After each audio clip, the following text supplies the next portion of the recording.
want to keep handling it. You want to stick your fingers in its ears, by its nose, in its mouth, play with its feet, go in between its pads. As long as you continue to keep doing this, it's going to like it and it's not going to have a problem with it. If you were never to do this with the dog, at 6 months down the road, say a bug flies in its ear, what it's going to do is it's going to flop around like a fish on dry land. And the reason it's doing that is because you never had to do that before and it's something new and it doesn't like it and it's going to fight you. What you can do, you can also put a scissors, bring it over its face like this. I mean, right now it's letting you do anything, so it's real easy to keep doing it, but a lot of people stop doing it, and then they have problems with it. We just had a little Shih Tzu that was in here earlier, and they were doing this, around its face was great, but then a little kid came by and grabbed it by its head. Well, that spooked the dog. I mean, they're going to have to continue to keep doing it, and eventually it'll get better again, but it had something bad happen to it, so it's going to have to get over it. But keep doing it. Now, if for some reason it were to fight you or something like that, do it that much more. Say it was fighting on this foot. As long if it was fighting on this foot, you want to keep doing it. As long as it lets you do it once, then it's done and over with. Everything that a dog does is basically based on games. And as long as you win, the dog's always going to be at a dog level, and it's going to let you do anything that you want to it. The next big thing is a dog having its own toys and things. I mean, it can have shoes, it can be like little water bottles with the trinkets in it, or an old teddy bear, or anything. As long as it knows that these things are his and these things are somebody else's. If you say you're going to give it a shoe, you want to let it know that that shoe's his, and then none of the other shoes are. What you also want to do is say he's over in the corner playing with the shoe and he's perfectly content, fine. You want to walk up by him, talk to him, and take that shoe away. The biggest thing with toys and anything is you want to make sure your dog doesn't get possessive of anything. So when you go over there and take it away and it doesn't do anything, well then you can give it back because it's being a real nice dog. But if you say it growls or does something like, ooh, that's mine, you're not going to take it away from me, then it doesn't get it back. Because you're the big dog, and all dogs are based on pack mentality. I didn't get to that quite yet, but I will. And so you want to let it know what's his and what's not. I mean, if you were to go over and start chewing on a nice pair of shoes or something like that, slap the shoe, clap your hands, scare it. Because when the dog gets scared or you use your big man tone of voice, the first thing he's going to think is, oh man, he really didn't like that. He's going to kill me the next time I do that. And so then you have a dog that's, okay, well I better not do that because he's going to get really, really mad at you. And dogs, they like it when people are happy. They like it when we talk to them real nice. And like I was doing before, I was talking to him, telling him I was going to cut off its head. And it was real happy and friendly. Oh, just hold on. The next thing is little kids. It's extremely important to get dogs socialized with little kids. Now, dogs, like I said, they don't know the difference between anything. They go on your tone of voice and if anything good or bad has ever happened to them. Little kids, if you have bratty little kids coming over that are meaner than crap and you know are going to really scare the dog, put the dog away. Tell them that the dog is sick, it can't come over, or do something like that. When you have nice little kids come over and sit on the ground and pet them, then that's good. But see, he doesn't know the difference between good kids and bad kids, and tomorrow those kids are really nice, and the next day the kids are really bratty. He's gonna, once something bad happens to a dog, it's gonna think that all kids are really mean and nasty, and it's not gonna like any kids. It's the same thing with dogs that are shy of guys and girls and stuff like that. It's because that specific thing happened to him at one point, and it doesn't like it. So you want to keep them friendly with everybody. You want to keep them nice with kids and stuff like that. Somebody will be with you in just a minute. The next thing is aggression. All dogs have aggression. It's just a way that packs are built up. Now, you never want to let a dog get aggression whatsoever. The biggest thing is, everybody knows the little old lady who had a really mean, nasty dog that went and attacked everybody else, and nobody liked that but the little old lady. Well, the reason that happens is that little old lady will tell you that that dog wasn't always like that. What it does is it starts off with a little growl, then nobody corrects it, so it moves on to maybe a bigger growl, then it corrects that, and it turns into a little snip here and there, then maybe a bite here and there, and then all of a sudden it hates everybody and it's going and attacking everybody. Well, that's what happens. I mean, it happens over a period of time. And see, we have the most problems with little dogs like this because they're cute and cuddly, and I feel bad for doing anything mean to it. So the biggest thing is to make it be a dog. Just make it be a dog. Now you want to prevent games like tug of war. Tug of war is actually a really, really bad game, even with little dogs, because what you're doing in tug of war is you're bringing out its aggression side, and everything is a game. And so tug of war is actually attack dog training, and that's how Axel, their house dog, he's a German Shepherd. That's how they train him for attack. Is starting off with tug of war, because you're bringing out a dog's aggression. When you let a dog win tug of war, as most of us do, ooh, that's a good behavior. I mean, they're letting me get away with it, and then it stays kind of aggressive. Now, if you're going to play tug of war, the dog always loses. The dog never wins. I mean, games like fetch, stuff like that, that's good, because that's a happy little bounce across the yard, I'm going to go get it, and everybody's happy. But you never ever want to deal with growling or any mean behavior. If it were to growl whatsoever, you get mean and nasty and shake him up, be in his face, and make him think that that was the worst thing ever possible. Because if you let it get away because it's cute right now, it's cute when you growl and make all sorts of noises, it's going to progressively get worse because you never corrected it. You just let it get away with it, and it never got the concept that it's not supposed to do that. So growling, bad behavior like that is never tolerated. You also want to see, treats are good. Treats are good if you're going to teach them to do tricks, stuff like that, or if they're just sitting around. But you never want to let dogs have treats as far as potty training goes or anything like that, and I'll get to that. You want to stay away from treats like this, because what happens is dogs try and inhale the whole thing, gets stuck in their windpipe, and then it causes obvious problems. You want to stay away from greenies and things that are basted or pig ears. There's something in greenies great for teeth, yes, but there's something in basted treats like pig ears and such and greenies that make dogs very possessive. And we've had this happen numerous times over the year where people don't listen to us and they'll give their shepherd or a little dog a pig ear or something like that, and all of a sudden you can't get within 5 feet of that dog because it's mine and you're not taking it. Well, you know what we're going to tell you is take a broom and get the dog away from the thing and throw the pig ear in the garbage. His kid actually didn't believe him when he took a shepherd home and he tried it, gave it a pig ear, and he called David and he's like, you know, Dad, the dog is getting mean, he's snapping at me, he's laying on my couch with his pig ear and I can't get it away from him. David told him, take a broom, whack the dog off the couch and take it away from him. I mean, how much are those Shih Tzus, the one that has one pound already? I want to put mine. Those guys, I'm going to tell you $5.99 right now, and if for some reason it's different, that's David's problem. I'm going to say $5.99. Their name, their number, and then the down payment. How much are they? How much they want? Well, typically $100. Yeah. Okay.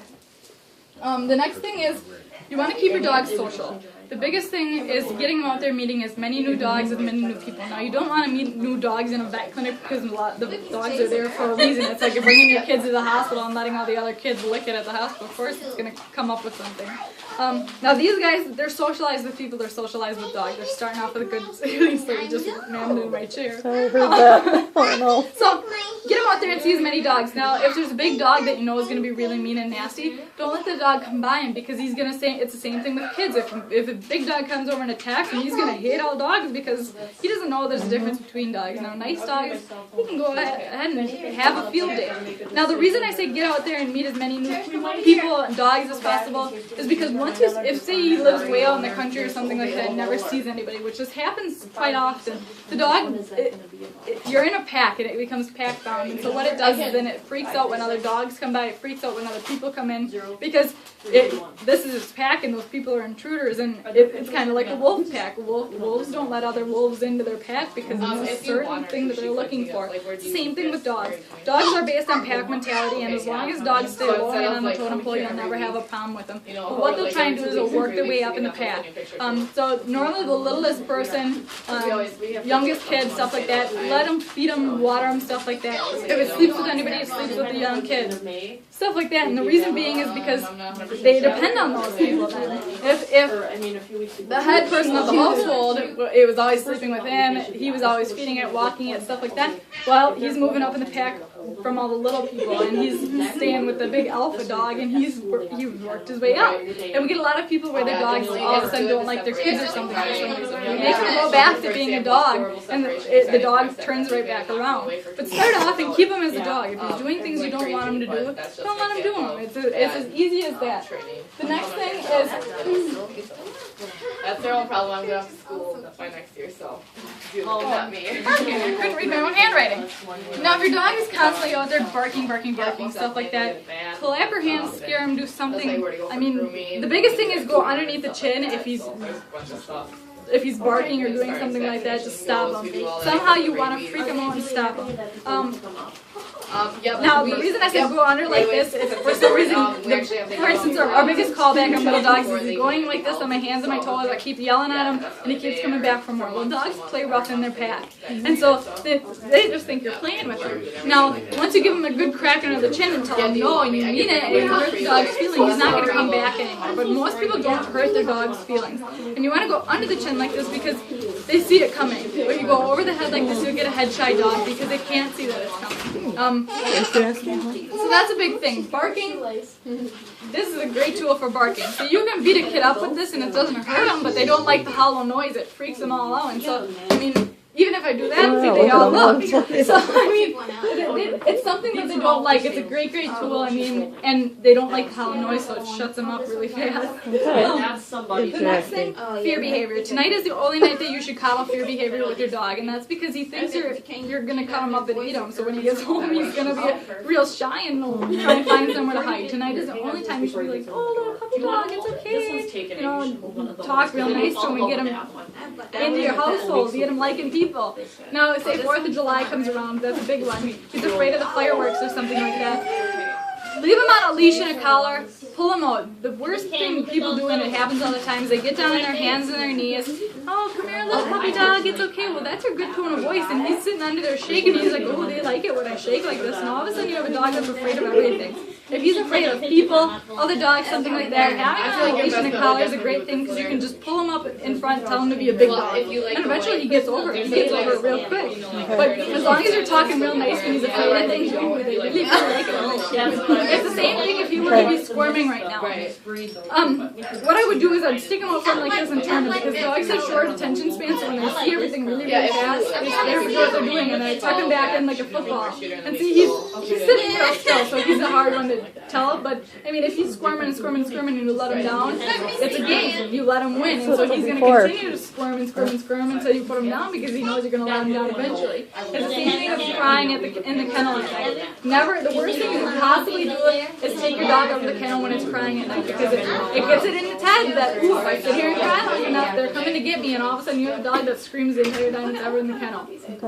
So that's the biggest thing. The dog doesn't win at anything. Now the next thing is separation anxiety. A lot of dogs get separation anxiety because I'm cute and cuddly and I feel bad for doing anything to them.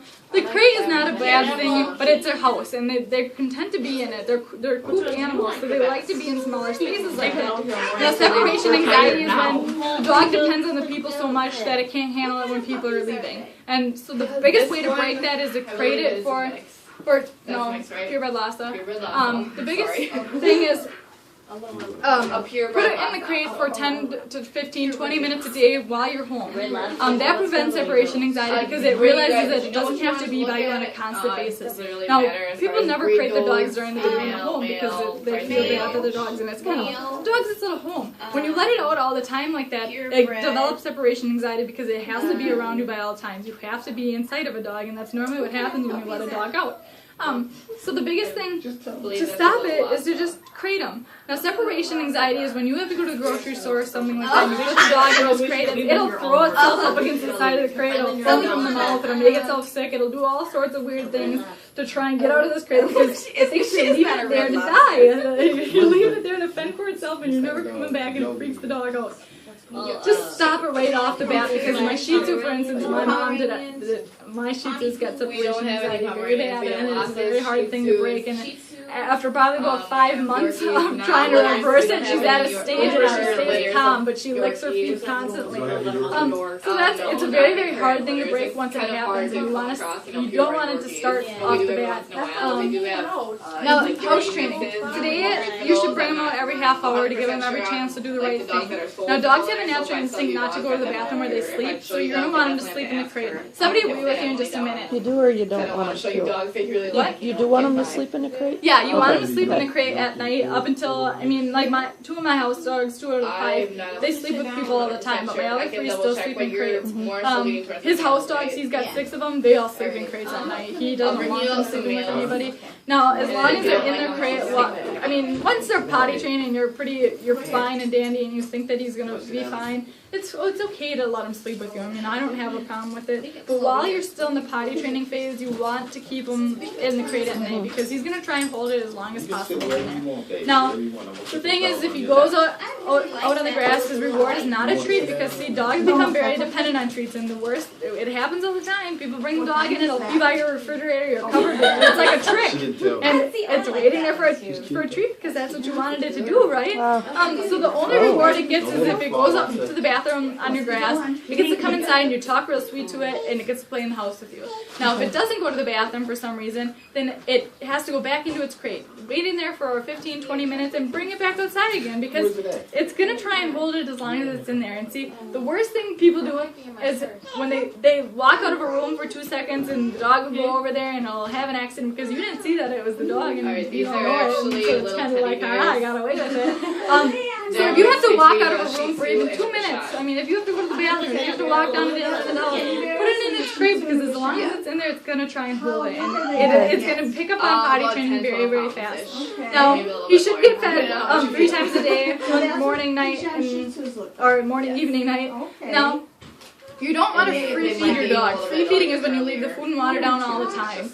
Dogs become extremely picky over things like that, and what they'll do is they get in their head, well, I'm hungry, but I'm not that hungry yet. And pretty soon your dog is puking up this yellow foam and stuff, and that's because it's still hungry.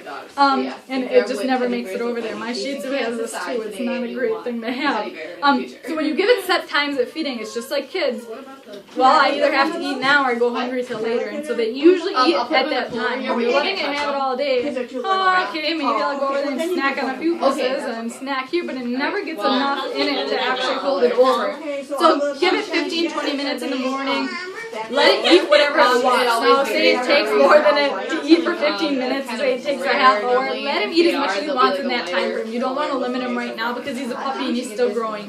Now, at about 6 months, if you feel he's getting heavy or something like that, cut it back to twice a day, or just cut him back on food a little bit. But you never want to do a drastic cut on a dog, because nobody ever said, hey, look at the cute skinny baby. It's always, hey, look at the cute fat baby. So you want to keep the baby fat. Now, anytime after feeding or watering, you want to bring him outside to go to the bathroom because he'll start associating feeding with going to the bathroom. So it'll start him on a time frame situation. Now, water you're going to want to let down more often than food. And you're going to want to pick it up until obviously he's potty trained. Once a dog's potty trained, you can leave water down all the time. But the food you always want to keep on an up and down basis because it's like a kid. You either have to eat now or go hungry till later, and you know how much he's eating at those time frames. Not how maybe he's eating 10 pebbles a day. I mean, that's really hard to estimate when you're letting a dog go all day. Now, he should be sleeping in a crate at night. Now, if he's crying and crying and crying tonight, try sticking a blanket or a sweatshirt or something in there that he can companion in, because he was with other dogs and his mom yet, so he's probably going to cry tonight. Now, if for some reason he continues to cry, try draping a blanket so he can't see out the side of his crate. If for some reason that doesn't work, this sounds real harsh, but put him in a different room and have a good night's sleep. The worst thing you can do is let him out of the crate. Eventually he's going to get tuckered out, he's going to know you're not coming for him, he's going to be quiet, and he's going to go to bed himself.